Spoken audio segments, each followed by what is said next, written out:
Good morning, y'all. Thought I'd come back at you today because sometimes just our words have consequences. So I'm finding it funny. And in a way it's funny, in a way it's not. But it is funny to me that some guy was standing out across the street telling a preacher, now he's a normal man, except that his job is to preach the gospel. But he's telling a preacher that he's going to rape his wife, rape his daughter, and do heinous things. But that man, that gentleman, had enough, walked across the street. I saw the video, and I'm pretty sure the preacher was coming in an aggressive fashion, so that young man threw a punch. And then he proceeded to get his ass whooped for his mouth. That preacher gave him a beat-down ass whooping. And you know what? The part that I find funny is that the mouth deserved, in my humble opinion, deserved consequences for his words.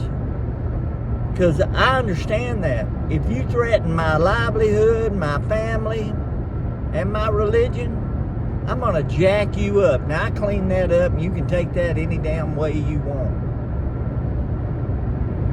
But anyway, this preacher guy, he's a man's man. And if that boy said those things that the preacher said that he said, and I'm sure there's witnesses, I couldn't hear it on the video, well, by God, he deserved that thrashing. Now, once the preacher got him down, did he deserve to twist his old head half off and stuff like that? Maybe, maybe not. I think the old boy just lost his temper.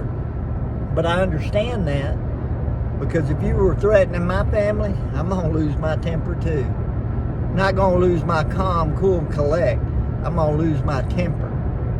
I'm going to mess you up and jack you up, because those are terroristic threats. But what I'm really proud of is once in this nation we're seeing the side of nobody's taking it.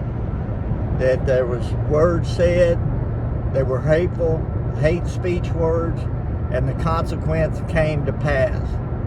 Does that make it right? I'm not to judge that. That's my Lord and Savior's job.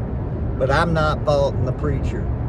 If I'm on jury trial for him, I'll have to acquit him. Yeah. No guilty on my boat. So anyway, just because the other boy, I don't know if they were going to talk or not, but I'm pretty sure that preacher was going to give him an ass whooping, and that's exactly what he got. So there's that. Number next is, we got a lot of stuff going on in this country. You need to pray for, when you go to your Lord and Savior, pray for this once great nation. Also, what we got is the 4th of July coming up this coming weekend. Now, we've had some rain here in the state of Texas, so a lot of the burn bans are lifted.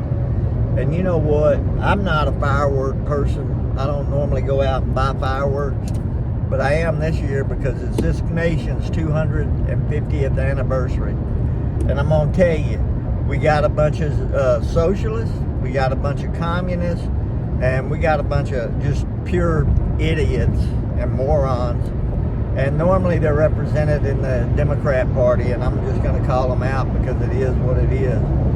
And if you're a Democrat and you don't like democracy, which we're not a democracy, that's mob rules on that.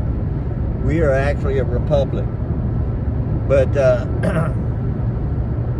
if you don't get our Constitution and you don't back that up, guess what? Go find a better place to live for you. Because right here in the United States, the good old USA, this is the best place for me to live anywhere. And on top of that, not only do I get to live in the United States of America, God blessed me with being a native-born Texan. Yes, sir, Bob. So I have 2 constitutions that I can abide by. One for Texas, one for the United States of America. Hope y'all feel that. Look, traffic's getting heavy up here, so I'm fixing to slow down a bit, get off here. But I want you to go to your Lord and Savior in prayer. Lift up this once great nation. Have a great day. Be safe out there. Rock and roll, United States of America. 250. 250. God bless you all. Bye.